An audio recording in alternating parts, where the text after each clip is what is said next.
So hi friends, welcome to my channel group friends యొక్క వీడియోలో మనం ఏపీఎస్సి గ్రూప్ 2 సంబంధించి క్లియర్ కట్గా ప్రపోజల్ సిలబస్ అలాగే ఫైనలైజ్ సిలబస్ అనేది ఒక వీడియోలో మనం డిస్కస్ చేద్దాం. సో వీడియో అనేది మీరు కంప్లీట్గా చూడండి, అలాగే మీ ఫ్రెండ్స్ అండ్ ఫ్యామిలీ మెంబర్స్కి అయితే ఒక వీడియో అనేది ఖచ్చితంగా షేర్ చేయండి. సో చాలామంది ఎంత డీటెయిల్గా సిలబస్ అయితే ఎవరిదే లేదని అనుకుంటున్నాను. వీడియో చూడకపోయినా పర్లేదు, వాళ్ళకి ఈ యొక్క పీడిఎఫ్ అనేది ఖచ్చితంగా షేర్ చేయండి. సో ఎందుకంటే వాళ్ళకి చాలా అవసరం అవుతుంది. సో ఒక విషయానికి వెళ్ళిపోయినట్టయితే ఏపీఎస్సి వాళ్ళు స్క్రీనింగ్ టెస్ట్ ద్వారా అలాగే మెయిన్స్ ఎగ్జామినేషన్ ద్వారా మనల్ని ఈ యొక్క గ్రూప్ 2 ఆఫీసర్ కింద నియమించడం జరుగుతుంది. సో ఇక స్క్రీనింగ్ టెస్ట్లో వచ్చేసరికి మనకి జనరల్ స్టడీస్, మెంటల్ ఎబిలిటీ అనేది ఉంటుంది. 150 మార్కుల యొక్క ఎగ్జామ్ అనేది ఉంటుంది. అలానే మెయిన్స్ ఎగ్జామినేషన్ మనకి 2 పేపర్లు ఉంటాయి. ఇది వరకు మనకి స్క్రీనింగ్ టెస్ట్లో ఉన్న జనరల్ స్టడీస్, మెంటల్ ఎబిలిటీ ఉండేది.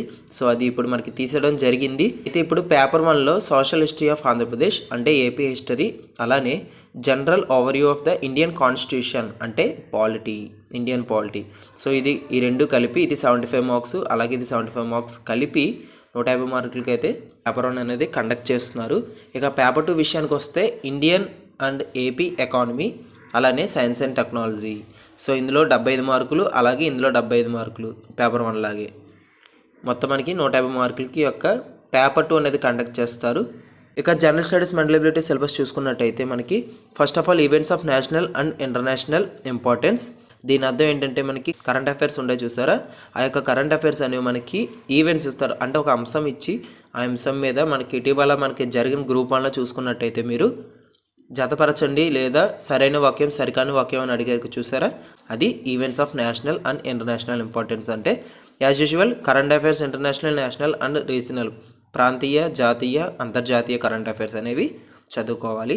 అలానే general science and its applications to the day to day life, contemporary development in science and technology and information technology. అయితే జనరల్ సైన్స్ వచ్చేసరికి మనకి ఫిజిక్స్, కెమిస్ట్రీ, బాటనీ అనేది చదువుకోవాలి. ప్రతిరోజు జరిగే అంశాలు కూడా మనం గమనించి అలాగే వాటిపైన మనం కాస్త కోస్త నాలెడ్జ్ అయితే ఖచ్చితంగా ఉండాలి. ఇన్ఫర్మేషన్ టెక్నాలజీ మీద కూడా అవగాహన అయితే ఉండాలి. అలానే నెక్స్ట్ పాయింట్ చూసుకున్నట్టయితే social, economic and political history of modern India with emphasis on Indian national movement. అంటే మీరు మెయిన్గా ఫోకస్ చేయవలసిన అంశం ఏంటంటే మోడర్న్ హిస్టరీ అనేది చదవాలి. దాదాపుగా లాస్ట్ టైం గ్రూప్ 2లో మీకు ఈ యొక్క మోడర్న్ హిస్టరీ నుంచి 17 బిట్లు అయితే రావడం జరిగింది. అలానే ఇండియన్ నేషనల్ మూమెంట్ అంటే జాతీయోద్యమం విత్ ఎంపైసెస్ అంటే ప్రత్యేక దృష్టి పెట్టమని ఇండియన్ నేషనల్ మూమెంట్ మీద, ఓకేనా. అలానే Indian polity and governance, constitutional issues, public policy reforms on e governance. అంటే మనకి ఇండియన్ పాలిటీ అనేది ఖచ్చితంగా చదవాలి. ఇండియన్ పాలిటీ నుంచి దాదాపుగా మీకు 20 to 25 క్వశ్చన్స్ అయితే ఖచ్చితంగా వస్తాయి. సో ఇండియన్ పాలిటీకి అంత ప్రాధాన్యత ఉంది. Indian economy and planning, nothing but economy. But మీరు ఇక్కడ పేపర్ 2లో చదివినట్టు ఇండియన్ ఏపీ ఎకానమీ, బ్యాంకింగ్ వ్యవస్థ అనేది జాతీయ ఆదాయం అంత డీటెయిల్గా చదవక్కర్లేదు. ఇండియన్ ఎకానమీ అండ్ ప్లానింగ్ అంటే జస్ట్ ప్రణాళికలు అంటే ఏంటి, అలానే బడ్జెట్లు ఇటీవల రిలీజ్ చేసిన ఎవ్రీ ఇయర్ మనకి బడ్జెట్ అయితే రిలీజ్ అవుతుంది కదా. సో ఇప్పుడు కూడా మనకి 2023 మార్చిలో యొక్క బడ్జెట్ అనేది ప్రవేశపెడతారు. సో ఆ యొక్క అంశాలు జస్ట్ బేసిక్ కొంచెం అంటే మీరు ఇక్కడ పేపర్ చదివితే మీకు ఈ యొక్క Indian economy and planning easy అయిపోతుంది. నెక్స్ట్ పాయింట్ వచ్చేసరికి Geography of India with focus on Andhra Pradesh. అంటే జాగ్రఫీ చదవండి, అలానే ఆంధ్రప్రదేశ్ జాగ్రఫీ మీద ప్రత్యేక శ్రద్ధ చూపించండి అని అంటున్నారు.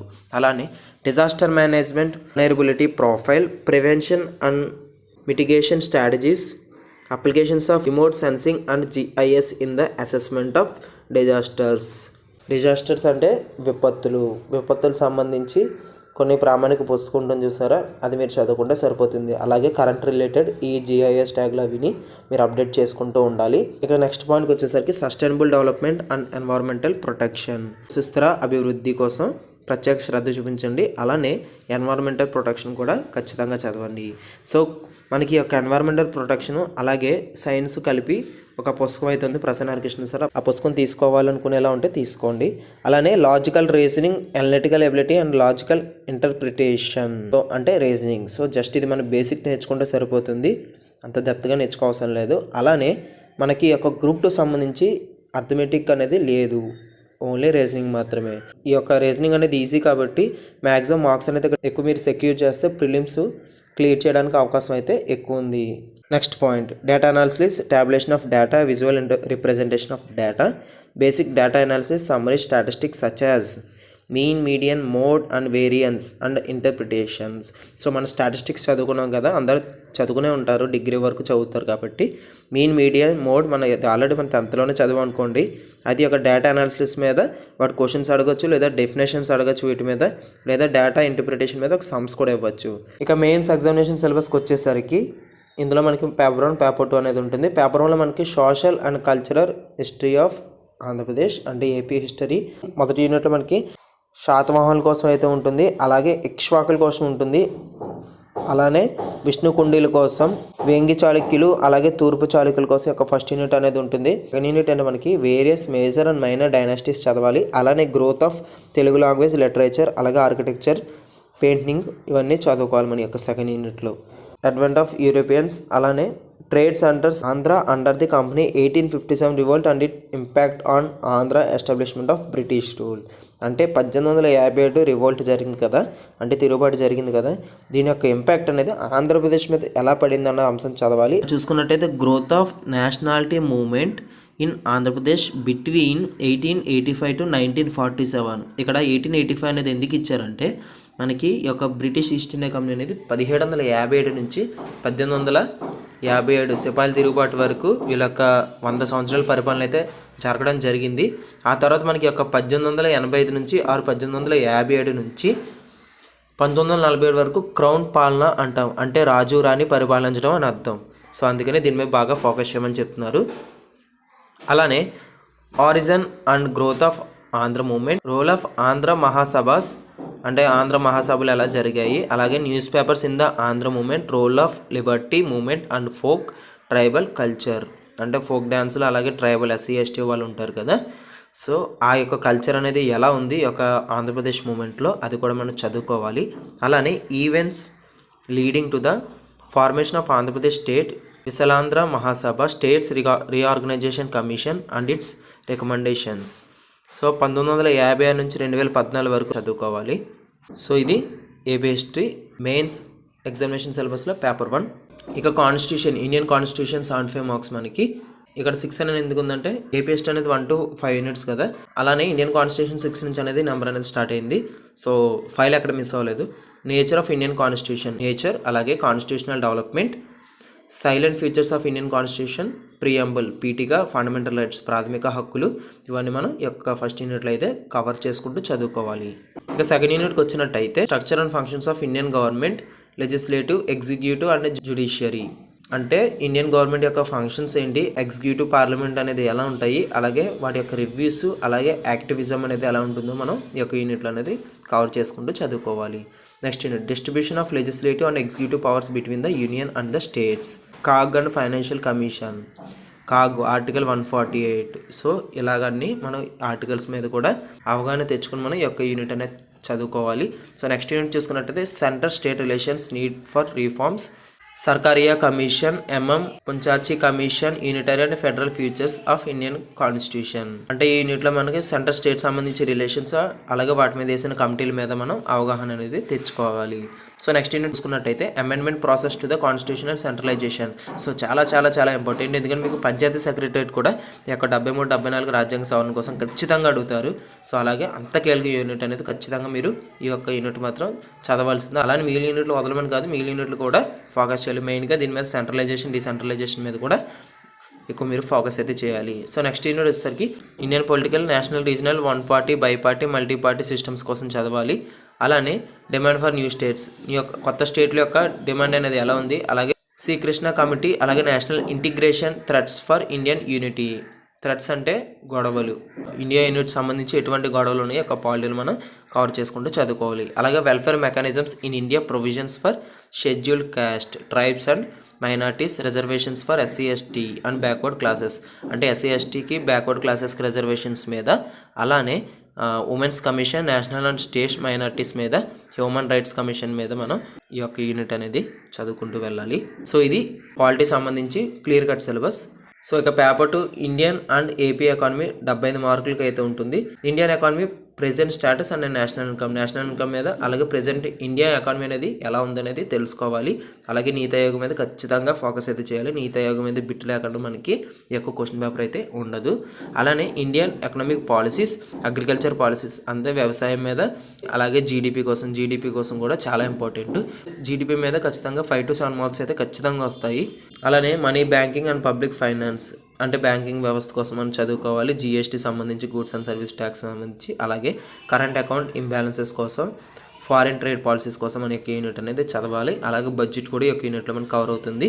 సో నెక్స్ట్ యూనిట్ చూసుకున్నట్టయితే ఎకనామిక్ పాలసీస్ ఆఫ్ ఆంధ్రప్రదేశ్ అంటే social economic welfare programmes of government of Andhra Pradesh, composition of population in Andhra Pradesh, ఆంధ్రప్రదేశ్లో యొక్క జనాభా సంబంధించి, అలాగే అర్బన్ రూరల్ సంబంధించి ఏజ్ డిస్ట్రిబ్యూషన్ కోసం యొక్క యూనిట్ అనేది మనకు ఉంటుంది. సో నెక్స్ట్ యూనిట్ చూసుకున్నట్టయితే agriculture, industrial growth and service sector in Andhra Pradesh అంటే కాంట్రిబ్యూషన్ ఆఫ్ అగ్రికల్చర్, అలానే క్రాపింగ్ ప్యాటర్న్స్, ఇరిగేషన్ పాలసీస్, అలాగే అగ్రికల్చర్ సబ్సిడీస్ అనేవి, పబ్లిక్ డిస్ట్రిబ్యూషన్స్ అనేవి ఒక యూనిట్లో మనం చదువుకుంటూ ఉండాలి. సో నెక్స్ట్ యూనిట్ చూసుకున్నట్టయితే రిసోర్స్ డెవలప్మెంట్ ఆఫ్ ఆంధ్రప్రదేశ్ అంటే ఆంధ్రప్రదేశ్ యొక్క బడ్జెటరీ రిసోర్సెస్ అనేవి మనకి ఎలాంటివి ఉన్నాయి, సో అవి ఎలా ఫుల్ఫిల్మెంట్ చేసుకోవాలి. అలాగే ఏపీ బైఫర్కేషన్ యాక్ట్ అనేది మీకు ఇందులో కవర్ అయిపోయింది. అక్కడ మీకు పేపర్ 1లో తీసేసిన మీరు ఇక్కడ ఏపీ బైఫర్కేషన్ అనేది ఖచ్చితంగా చదువుకోవాలి. అలాగే Andhra Pradesh state gross domestic product comparison with India, so GDP అనేది ఇక్కడ కూడా మనం ఏపీ స్టేట్కి సంబంధించి చదువుకోవాలి. సో ఇక సైన్స్ అండ్ టెక్నాలజీ 75 మార్కులకు ఉంది కదా, అందులో national policies in science and technology పాలసీలు అనేవి చదువుకోవాలి. S&T science and technology in India and science and technology infrastructure, అలానే DRDO defence research development organisation, అలానే ICT information and communication technology సంబంధించి నేషనల్ క్రైమ్ పాలసీస్ కోసం, గవర్నెన్స్ కోసం ఖచ్చితంగా చదువుకోవాలి. ఈ ఫస్ట్ యూనిట్ అనేది మనకి గ్రూప్ 1లోని 5 యూనిట్స్ తీసుకొచ్చి ఒక యూనిట్ కింద పెట్టడం జరిగింది. సో చాలా హెవీ సిలబస్. సో ఇవి చూసి మీరు భయపడిపోకండి, ఎందుకంటే చాలామందికి సైన్స్ అండ్ టెక్నాలజీ ఇప్పుడే పెట్టారు కాబట్టి అందరికీ కొత్తే. సో అందరూ సైన్స్ అండ్ టెక్నాలజీ కొంచెం స్టార్టింగ్లో వీక్గా ఉంటారు, అంటే ఇప్పుడు నోటిఫికేషన్ టైం కాబట్టి చదవడం కొంచెం ఇబ్బంది అవుతుంది. కానీ అందరూ ఏపీ ఎకానమీ, ఇండియన్ ఎకానమీ మీద ఫోకస్ చేసి సైన్స్ అండ్ టెక్నాలజీ మీద కూడా కొంచెం ఫోకస్ చేస్తే మీకు జాబ్ వచ్చే అవకాశం ఉంది. ఈ యొక్క సైన్స్ అండ్ టెక్నాలజీ చూసి మీరు సిలబస్ చూసి భయపడిపోకండి, సో ఎందుకంటే అందరికీ కొత్తే కాబట్టి. ఇక సెకండ్ యూనిట్ చూసుకున్నట్టయితే energy, conventional, non renewable and non conventional renewable sources of energy అంటే రకరకాలుగా ఎనర్జీస్ అనేవి ఎలా డెవలప్ అవుతాయి, ఎలా వస్తాయి, అలాగే ఫ్యూయల్ సెల్స్ మీద మనం అవగాహన తెచ్చుకోవాలి. అలాగే Bharat stage norms, national policies అనేవి చదువుకోవాలి ఎనర్జీస్ మీద, అలాగే న్యూక్లియర్ ప్రోగ్రామ్స్ కూడా చదువుకోవాలి. మూడో యూనిట్ చూసుకున్నట్టయితే ecology, basic concepts, threats and its conservation of especially in India సంబంధించి థ్రెట్స్ అండ్ ఇట్స్ కాన్జర్వేషన్ అనేవి కవర్ చేసుకోవాలి. అంటే environmental ecosystem and its structure, biotic and abiotic components కోసం కూడా అవగాహన అయితే ఉండాలి. అలాగే ఈ యూనిట్లో మనకు బయోడైవర్సిటీ మీద కూడా పూర్తి అవగాహన అయితే ఖచ్చితంగా ఉండాలి. ఇక ఫోర్త్ యూనిట్ చూసుకున్నట్టయితే environmental protection, air, water, soil, noise, radio active, thermal, light, population etcetera sources. So ఇది ఆల్రెడీ మీరు పేపర్ 1లో ఫిజిక్స్లో చదువుతారు. సో అంటే ఎయిర్, వాటర్, సాయిల్ అనేది చదవరు, కానీ లైట్ పొల్యూషన్ సంబంధించి కొన్ని అంశాలు అయితే మీరు చదువుతారు కాబట్టి సో ఇక్కడ కొంచెం మీకు ఈజీ ఉండే అవకాశం ఉంది. ఈ యొక్క సైన్స్ అండ్ టెక్నాలజీకి ఎంత ప్రాధాన్యత పెరిగిందో ఈ యొక్క పేపర్ బట్టి మనం అనుకోవచ్చు. సో మనకి యొక్క నోటిఫికేషన్ అనేది ఫిబ్రవరి, మార్చిలో అయితే ఖచ్చితంగా రిలీజ్ చేస్తారు. రోజులు మారే కొలది మనకి పేపర్ ప్యాటర్న్ అనేది మారుతుంది. మీరు గ్రూప్ 1 చూసుకున్నట్టయితే అన్నీ మనకి జతపరచండి. అలానే సరికానిది సరైన వాక్యం అని అడిగారు. సో కాబట్టి మీ యొక్క ప్రిపరేషన్ అనేది విధానం మార్చాలి ఖచ్చితంగా. అంటే డైరెక్ట్ బీట్ కాకుండా కాన్సెప్చువల్ ఓరియంటెడ్గా మీరు చదువుకోవాలి. ప్రతి కాన్సెప్ట్ మీద, ప్రతి కరెంట్ అఫైర్స్ మీద పూర్తి అవగాహన అయితే తెచ్చుకోండి, లేకపోతే మనం ఈ యొక్క ప్రిలిమ్స్ అనేది, మెయిన్స్ అనేది క్లియర్ చేయడం కష్టమైపోతుంది. సో ఈ యొక్క వీడియోని మీకు నచ్చినట్టయితే లైక్ చేయండి, అలాగే మీ ఫ్రెండ్స్ అండ్ ఫ్యామిలీ మెంబర్స్కి అయితే వీడియో ఖచ్చితంగా షేర్ చేయండి. అలానే ప్రతిరోజు మన యొక్క ఇన్స్టాగ్రామ్, టెలిగ్రామ్లో డైలీ క్విజ్ అయితే పెడుతున్నాను. సో ఏపీఎస్సీ గ్రూప్ 2 సంబంధించి. సో ఆ క్విజ్లో మీరు ఖచ్చితంగా ఫాలో అవ్వండి, లింక్ అనేది డిస్క్రిప్షన్ ఉంటుంది. అలాగే డైలీ కరెంట్ అఫైర్స్ ఫ్రీగా ప్రొవైడ్ చేస్తున్నాను. మన యొక్క టెలిగ్రామ్ ఛానల్ అయితే జాయిన్ అయిపోండి. So that's it for today's video and thank you.